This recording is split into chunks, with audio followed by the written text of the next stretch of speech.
L'après-midi était baigné d'un soleil trompeur, dont la chaleur ne parvenait pas à réchauffer la froideur qui émanait des hauts murs de béton du centre pénitentiaire pour femmes de Rennes. Le silence, lourd et oppressant, n'était troublé que par le murmure lointain de la ville. Au sommet des clôtures, des rouleaux de barbelés scintillaient comme une couronne d'épines, rappelant à chaque instant que ce lieu était un monde à part, un royaume de désespoir et de temps suspendu. C'est dans ce décor de grisaille et de rigueur qu'une grand-mère se tenait debout, la fatigue gravée sur ses traits, mais une flamme de détermination dans le regard. Elle tenait fermement la main de sa petite fille, de 5 ans, Clara, qui flottait dans une toge de diplômée d'un bleu éclatant. La tenue, bien trop grande pour son petit corps, était un cri de couleur, une tache d'innocence et d'espoir projetée contre la toile morne de la prison. Derrière l'une des fenêtres à barreaux, au 3e étage, le visage d'Élodie apparut. À 28 ans, elle portait le poids de ses erreurs comme un vêtement invisible, bien plus lourd que l'uniforme réglementaire qu'on lui avait imposé. Ses cheveux, autrefois soignés, étaient tirés en un chignon simple et son visage, dépourvu de tout artifice, était devenu un masque, une expression de résignation et d'apathie, forgée jour après jour pour survivre au regard des autres détenus et à l'écho de ses propres regrets. Elle était devenue un numéro, une ombre parmi les ombres, s'efforçant d'éteindre la femme qu'elle avait été pour endurer celle qu'elle était devenue. Elle observait la scène en contrebas, son cœur battant à contretemps, une douleur sourde s'installant dans sa poitrine en voyant cette petite silhouette si familière et pourtant si lointaine, venue lui apporter un morceau de la vie qui continuait sans elle. Soudain, la grand-mère pointa le doigt vers la fenêtre d'Élodie. Clara, son petit diplôme de fin de maternelle roulé comme un parchemin précieux dans sa main, leva la tête et cria de toutes ses forces, sa voix d'enfant perçant le silence de la cour. « Maman, regarde, j'ai réussi !» Les mots flottèrent dans l'air, purs et puissants, et frappèrent Élodie avec la violence d'une vague. Le masque de dureté qu'elle avait mis des mois à construire se brisa en un instant.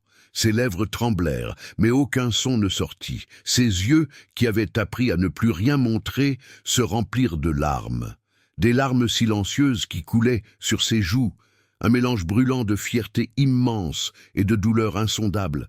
Elle voyait sa fille célébrer sa première réussite, un jalon fondamental de son enfance, et elle n'était qu'une spectatrice impuissante, séparée d'elle par des couches de béton et d'acier. Elle, émotion, submergea Élodie, étouffant les mots qu'elle voulait crier en retour. Dans un geste d'instinct maternel, pur et désespéré, elle passa son bras à travers les barreaux étroits, la main ouverte, comme pour tenter d'effleurer ce miracle de vie à des centaines de mètres en dessous. En voyant ce bras tendu vers elle, Clara lâcha la main de sa grand-mère. Elle fit quelques pas en avant sur l'herbe sèche et tendit son propre petit bras vers le ciel, sa main minuscule s'ouvrant en miroir de celle de sa mère. Elles ne pouvaient pas se toucher, mais dans cet instant suspendu, elles créèrent une étreinte symbolique, un pont d'amour défiant les murs. Ce fut le tournant. La foi inébranlable dans les yeux de sa fille transforma la résignation d'Élodie en une détermination farouche. Elle n'allait plus seulement purger sa peine, elle allait se battre. C'est pour partager des histoires comme celle-ci, qui nous rappellent la force des liens humains, que nous existons. Si ce début vous émeut, songez à vous abonner pour nous aider à continuer. Avant que les barreaux ne deviennent son horizon, la vie d'Élodie avait l'odeur du café chaud et le son des rires de Clara jouant avec des cubes en bois sur le tapis usé du salon. Elle était serveuse dans un petit bistrot de quartier, un travail éreintant qui payait à peine les factures, mais qui lui permettait de rentrer chaque soir, retrouver le seul trésor de son existence. Ses journées étaient une course contre la montre, jonglant entre les commandes, les sourires forcés aux clients et la hâte de retrouver les petits bras de sa fille qui s'enroulaient autour de son cou. Leur modeste appartement de 2 pièces était un sanctuaire, un monde vibrant de couleurs et d'amour, où les murs étaient recouverts des dessins de Clara. C était un bonheur simple, fragile, qu'elle croyait pouvoir protéger de la dureté du monde extérieur, une bulle qu'elle s'efforçait de maintenir intacte à la seule force de sa volonté. Les souvenirs les plus précieux étaient les plus simples. Le poids rassurant de Clara endormie sur sa poitrine après une longue journée, le parfum de son shampoing à la fraise, le murmure de ses secrets d'enfant avant de sombrer dans le sommeil. Élodie se remémorait les histoires qu'elle lui lisait, modifiant sa voix pour chaque personnage, provoquant les éclats de rire cristallins de sa fille. Ces moments étaient sa raison de vivre, la preuve qu'elle réussissait en tant que mère, malgré les difficultés.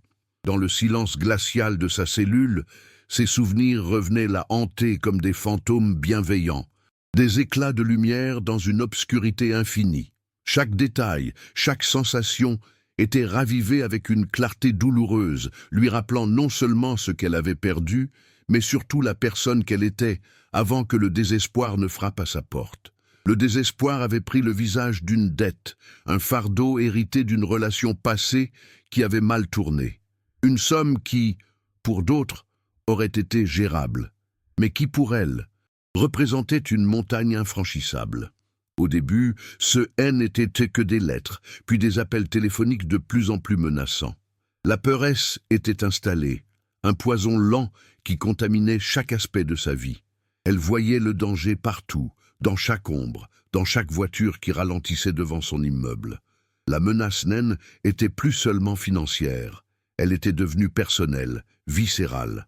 On lui avait fait comprendre que si elle ne payait pas, les conséquences ne la toucheraient pas seulement elle.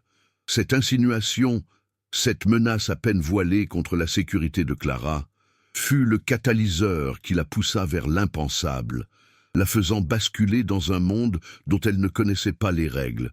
La décision fut prise dans un état de panique et d'épuisement, une nuit où le sommeil ne venait pas. On lui avait proposé une solution simple, un seul voyage, un seul paquet à livrer. Une somme d'argent qui effacerait la dette et lui permettrait de respirer à nouveau. Elle s'était convaincue que C était un acte de protection, un sacrifice nécessaire pour préserver l'innocence de sa fille. Elle s'était menti à elle-même, se persuadant que ce serait la première et la dernière fois, un écart de conduite unique dans une vie de droiture. Elle n'avait pas pensé aux conséquences lointaines, seulement à l'étau qui se resserrait autour d'elle et de son enfant. C était l'erreur d'une mère acculée, un choix terrible fait par amour, un paradoxe qui allait définir le reste de son existence et la séparer de la seule personne qu'elle essayait de protéger. L'arrestation fut brutale, une déchirure violente dans le tissu de leur quotidien. Les lumières bleues et rouges des gyrophares balayaient les murs du salon, transformant les dessins joyeux de Clara en œuvres macabres. Le bruit des bottes sur le parquet, les voix fermes et impersonnelles des policiers et le cliquetis métallique des menottes se gravèrent à jamais dans sa mémoire. Mais l'image la plus insoutenable était le visage de sa fille, ses grands yeux remplis d'une incompréhension terrifiée, cherchant le regard de sa mère pour trouver une explication qui ne viendrait pas. Élodie avait tenté de lui sourire, et un masque grotesque de réconfort qui s'effrita aussitôt. En l'emmenant, elle avait perdu bien plus que sa liberté. Elle avait brisé l'innocence de son enfant et planté la première graine du doute dans son regard. La prison fut un choc, un univers parallèle, régi par la violence sourde et la déshumanisation. Son nom fut remplacé par un numéro de matricule. Son corps, ses affaires, son intimité, tout lui fut retiré. Les premiers mois furent un enfer de solitude et de peur. Le bruit constant, le manque de lumière, l'hostilité latente des autres détenus, tout contribuait à l'éroder, à la vider de son essence. Elle apprit à marcher la tête basse, à ne croiser le regard de personne, à construire une carapace d'indifférence pour survivre.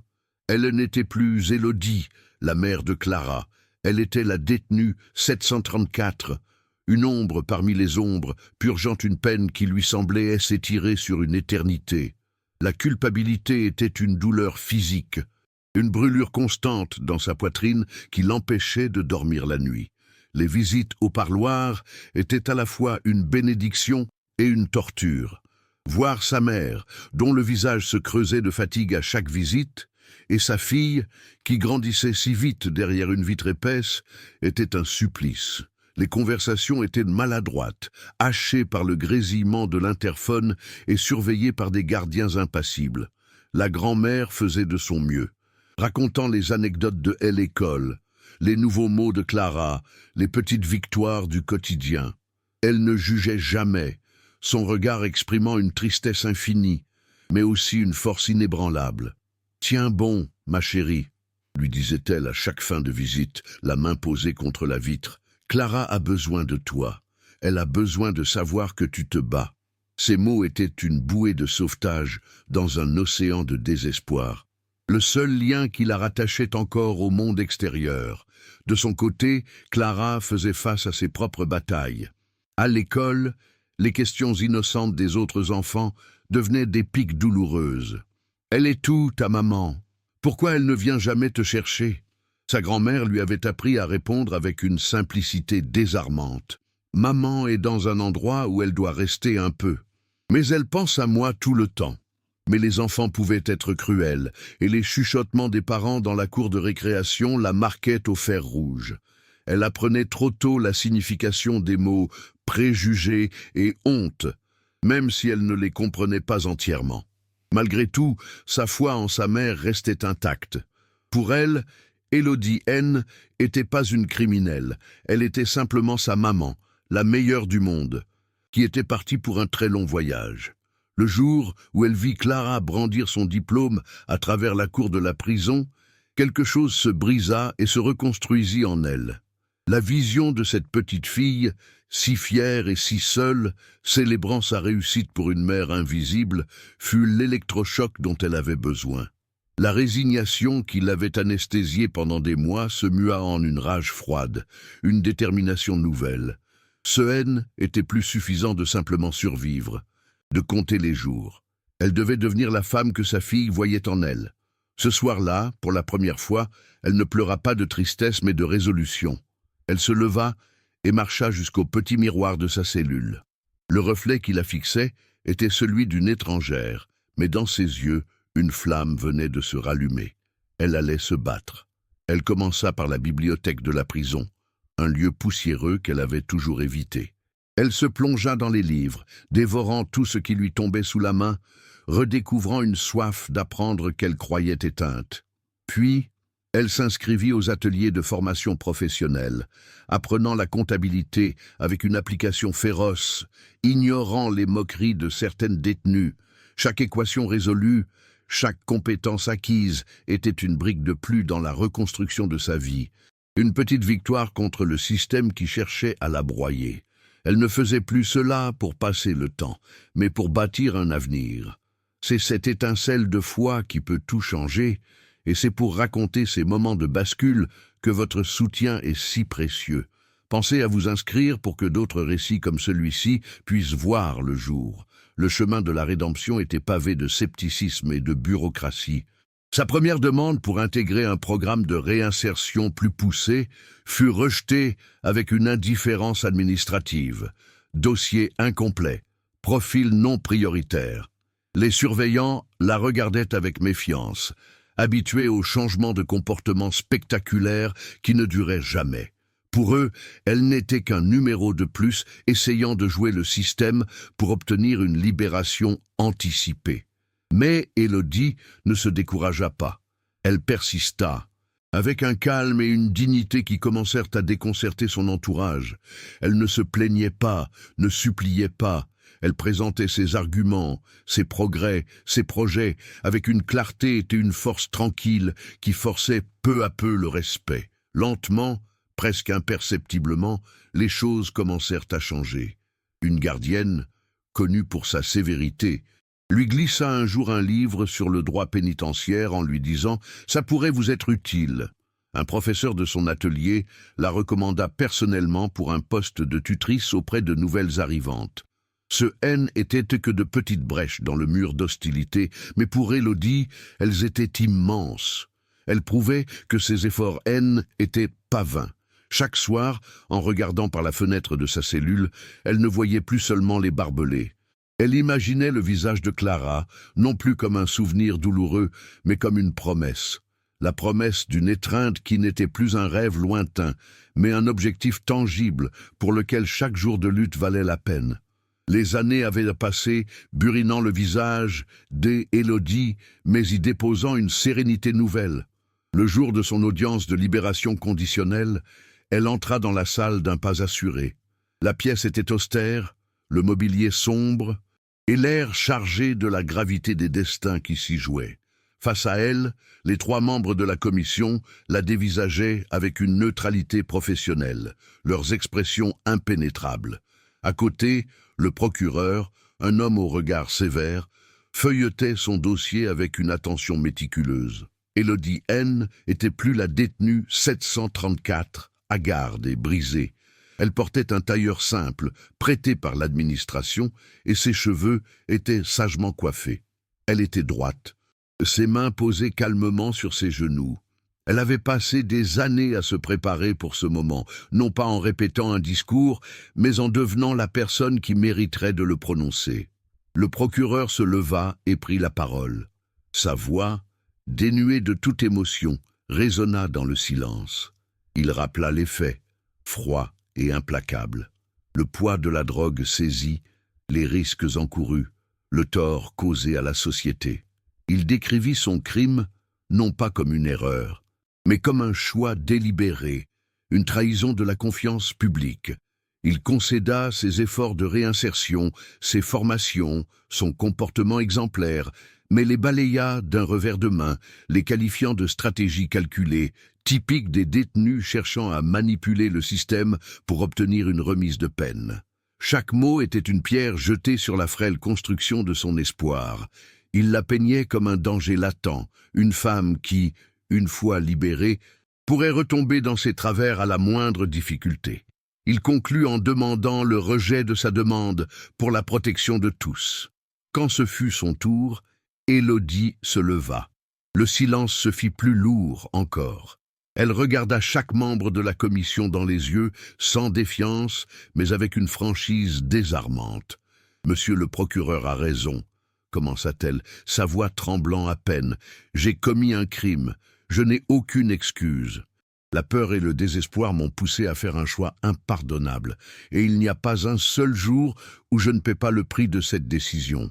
Pas seulement en étant privé de liberté, mais en étant privé de ma fille. » Elle marqua une pause, rassemblant ses esprits. « Je ne suis pas ici aujourd'hui pour vous demander d'oublier ce que j'ai fait. Je suis ici pour vous expliquer pourquoi je n'ai jamais cessé de me battre pour devenir une autre femme. Et celle que je n'aurais jamais dû cesser de être. » Son regard se voila d'une émotion intense, mais elle ne pleura pas. Pendant des années, ma seule raison de survivre était une image. L'image de ma fille de 5 ans, debout sous la pluie, dans une toge de diplômée trop grande pour elle, brandissant son petit bout de papier vers ma fenêtre comme si C était le plus grand trésor du monde. Elle me regardait comme si J était son héroïne, alors que J était derrière des barreaux. Chaque jour, depuis ce moment, je n'ai pas travaillé pour ma libération. J'ai travaillé pour mériter ce regard. Je ne demande pas la liberté pour moi, mesdames et messieurs. Je vous demande la chance de devenir, enfin, la femme que ma fille a toujours cru que J était. » Une larme, une seule, roula lentement sur sa joue, témoignage silencieux de la sincérité de ses mots. Le portail de la prison grinça lourdement en s'ouvrant, laissant passer un rayon de soleil qui semblait presque irréel. Élodie fit un pas, puis un autre, sur le sol qu'elle n'avait pas foulé en tant que femme libre depuis si longtemps. De l'autre côté de la route, 2 silhouettes l'attendaient. Sa mère, dont les cheveux avaient blanchi mais dont le sourire était radieux, et à côté d'elle, une jeune fille aux longs cheveux bruns qui la fixait avec une intensité bouleversante. C'était Clara, une préadolescente désormais, dont les traits avaient changé mais dont le regard portait la même foi inébranlable. Pendant une seconde, le temps se suspendit. Puis, Clara se mit à courir. Elle se jeta dans les bras de sa mère, et l'étreinte qu'elle partageait en ce jour-là combla le vide de toutes les années de séparation. un contact physique, réel et puissant, qui scellait enfin la promesse née d'un geste d'amour à travers des barreaux. La vie reprit son cours, non pas là où elle s'était arrêtée, mais sur des fondations nouvelles, plus solides. Elles s'installèrent toutes les trois dans le petit appartement de la grand-mère, un lieu modeste mais vibrant de chaleur et de rires retrouvés. Élodie trouva un emploi de comptable dans une petite entreprise locale. Un travail sans prestige, mais qui lui offrait la dignité d'un salaire honnête et la routine rassurante des journées bien remplies. Le soir, la cuisine embaumait le parfum des plats simples qu'elles préparaient ensemble. Les gestes du quotidien, autrefois banals, prenaient une saveur sacrée, éplucher des légumes côte à côte, mettre la table, écouter le récit de la journée D, école de Clara. Ce N n'était pas une vie extraordinaire, mais pour Élodie, C était l'incarnation même de la liberté. La vraie liberté N n'était pas l'absence de murs, mais la présence de ceux qu'on aime, la possibilité de prendre soin d'eux. Reconstruire leurs liens demandait de la patience et une infinie tendresse. Il y avait des moments de maladresse, des silences où le poids des années perdues se faisait sentir. Clara était une adolescente, avec ses secrets et ses humeurs, et Élodie devait réapprendre à être mère pour une jeune fille qu'elle avait quittée enfant. Elle l'aidait avec ses devoirs de mathématiques, découvrant avec un mélange de fierté et de nostalgie la jeune femme intelligente et sensible qu'elle était devenue. Un soir, alors qu'elle révisait une leçon d'histoire, Clara leva les yeux de son livre et dit simplement « Ça fait du bien de t'avoir là ». Il n'y avait pas de reproche dans sa voix, seulement le constat paisible d'un manque comblé. Pour Élodie, ces quelques mots valaient plus que toutes les absolutions du monde. C était la preuve que l'amour, même mis à rude épreuve, pouvait tout réparer. Avec le temps, Élodie sentit le besoin de donner un sens plus large à son expérience. Contactée par une association d'aide aux jeunes en difficulté, elle accepta, le cœur battant, de venir témoigner. Face à une salle remplie d'adolescents aux regards parfois hostiles, parfois perdus, elle ne raconta pas son histoire pour susciter la pitié, mais pour servir d'avertissement. Sa voix était calme, posée, mais chaque mot portait le poids de la vérité. Elle ne parla pas de la prison comme d'une injustice, mais comme de la conséquence logique et terrible d'un seul mauvais choix fait par désespoir. Elle leur parla du prix à payer, non pas en années de détention, mais en moments volés, les anniversaires manqués, les remises de diplômes vues à travers des barreaux, le son du rire de son enfant, entendu à travers un interphone grésillant. Son histoire devint un phare pour d'autres. Leur futur N n'était pas écrit, mais il était plein de promesses. Les blessures du passé S étaient transformées en cicatrices, des rappels non pas de la douleur, mais de la force qu'il avait fallu pour guérir. Élodie ne cherchait plus à oublier son erreur, mais à vivre de manière à ce qu'elle ne définisse plus qui elle était. Elle était une mère, une fille, une femme qui avait trouvé sa rédemption non pas dans le pardon des autres, mais dans ses propres actions.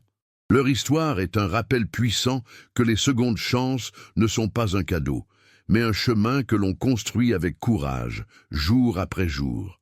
C'est pour pouvoir continuer à partager ces témoignages de résilience et d'espoir que votre soutien est essentiel. N'hésitez pas à vous abonner pour nous aider à donner une voix à ceux qui ont lutté pour retrouver la leur.